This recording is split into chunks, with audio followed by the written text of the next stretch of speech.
আসসালামু আলাইকুম রহমতুল্লাহি ওয়া বারাকাতুহু। আউযু বিল্লাহি মিনাশ শাইতানির রাজিম। বিসমিল্লাহির রহমানির রহিম। আজকে যে নসিহতটা বলবো এটা হযরত লুকমানের নসিহত। তো অর্থ, ইয়া বুনাইয়া আকিমিস সালাতা ওয়ামুর বিল মারুফি ওয়া আনহা আনিল মুনকারি ওয়াসবির আলা মা আসাবাকা ইন্না যালিকা মিন আজমিল উমুর। অর্থ, হে বৎস, নামাজ পড়িতে থাকো, সৎ কাজ আদেশ করো, অসৎ কাজে বাধা দাও, এবং তোমার উপর যে বিপদ আসিবে উহাতে ধৈর্য ধারণ করো, নিশ্চয়ই উহা বড় সৎ সাহসের কাজ। আল কোরআন। তো এই আয়াতে কয়েকটি গুরুত্বপূর্ণ বিষয়ের প্রতি আলোকপাত করা হইয়াছে। প্রত্যক্ষপক্ষে এইগুলো যাবতীয় কামিয়াবির চাবিকাঠি, কিন্তু আমরা ওইগুলোকে উপেক্ষা করিয়া চলিয়াছি। সৎ কাজের আদেশ তো প্রায় সকলে ছাড়িয়া দিয়াছি।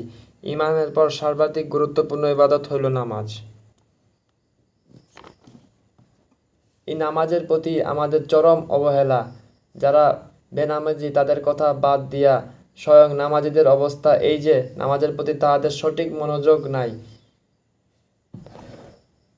বিশেষত একমাত্র সালাতের দ্বারা যে জামাতের দিকে ইঙ্গিত করা হয়েছে উহা একমাত্র গরিবের কাজই রহিয়া গিয়াছে। ধনী এবং সম্মানী ব্যক্তিদের মসজিদে যাওয়া একটি লজ্জার ব্যাপারে পরিণত হইয়াছে। সব অভিযোগ আল্লাহর দরবারে। যা তোমাদের জন্য লজ্জার বিষয়, উহাই আমার জন্য গৌরবের বস্তু। তো এখানে বিস্তারিত আলোচনা বলতে এটাই করা যায় যে বর্তমানে যে পরিস্থিতি, আপনার নামাজ হয়ে গেছে গরিবদের জন্য। ধনীরা খুব বেশি নামাজে আসতে চায় না, এবং তারা এটা অসম্মানজনক মনে করে যে নামাজ পড়বো, এটা তো এই যে অজু করব, অজু করে নামাজ যাব, যতক্ষণ নামাজে যাব ততক্ষণ আমি মোবাইল টিপাই, বা আমি ভালো একটা সিরিয়াল দেখি। নেটফ্লিক্সে তো সুন্দর সুন্দর সিরিয়াল আছে, বা অন্যান্য জায়গায় যে সুন্দর সুন্দর সিরিয়ালগুলো আছে, বা আমরা একটা স্কুইড গেম দেখি, বা ভালো একটা মুভি দেখি। না, আপনি গুনাহ করতেছেন, ঠিক আছে, করতে থাকেন, গুনাহ করতে থাকেন। গুনাহ থেকে তো ফিরে আসার জন্যই তো নামাজ।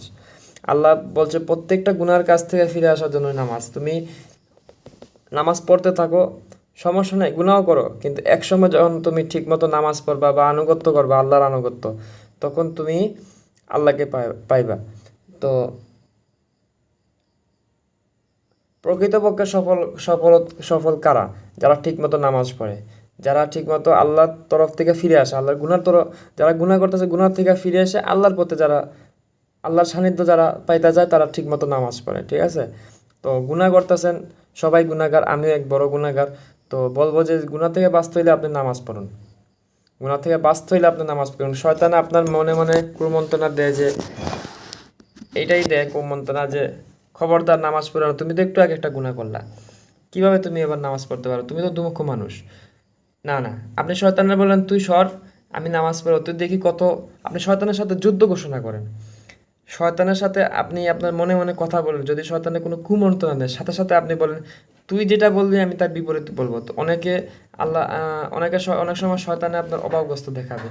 শয়তান বলবে যে তোমার ঘরে ভাত নাই, তোমার ঘরে খাবার নাই, কি করবা নামাজ পড়ে? নামাজ পড়ে তো দেখলা কোনো কিছুই তো উন্নতি তো হইতেছে না। ভাই, ভুল ধারণা। আপনি নামাজ পড়েন এবং একনিষ্ঠ আল্লাহর জন্য নামাজ পড়েন, আপনি কোনো কিছুর আশায় নামাজ পড়বেন না, তাইলে তো আপনাকে আল্লাহ দিব। আপনি যদি কোনো কিছু আশায় নামাজ পড়েন, তাহলে আপনার অতটুকুই শেষ। আপনার জন্য মনে করেন আখিরাতে কিছু নাই। দুনিয়াতে আপনার যথেষ্ট পরিমাণ সম্পদ আপনি পাবেন, কিন্তু আখিরাতে পাবেন না। যখন আপনি আখিরাত চাবেন, তখন আল্লাহ আপনাকে আখিরাতও দিবে এবং দুনিয়াতেও দিবে। যদি আপনি হালাল পথে থাকেন, আপনার বিভিন্ন সমস্যা আসবে। ঠিক আছে? তাই বলে আপনি ঘাবড়ে যাবেন না।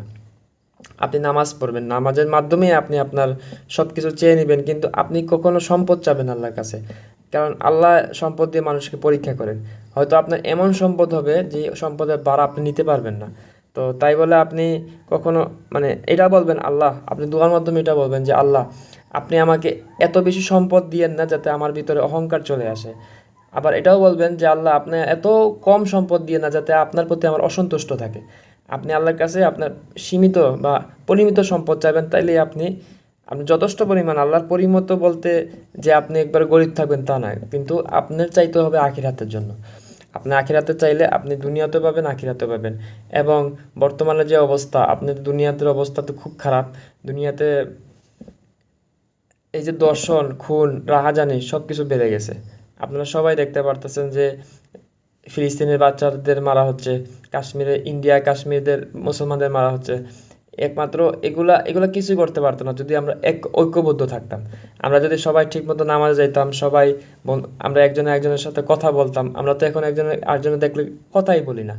ঠিক আছে, অহংকার বা একজন আরেকজনের সাথে রাগ রাগ ছিল, আগে থাকতে পারে, শয়তান বিভিন্নভাবে ঝগড়া লাগাইতে পারে, কিন্তু আমরা যদি সবাই এক আর নেক হয়ে যাই, তাহলে কোনো শত্রুকে আমাদের সাথে পেরে উঠতে পারবে? জীবনও পারবে না। তো সবাইকে আহ্বান করব, নামাজে আসুন। নামাজের মাধ্যমে মাধ্যমে আপনার মুসলমানরা ঐক্যবদ্ধ হন, ঠিক আছে? আর ইহতেমামের সহিত বা সুন্দরভাবে আপনি নামাজটা আদায় করুন। আসসালামু আলাইকুম রহমতুল্লাহ বারাকাত।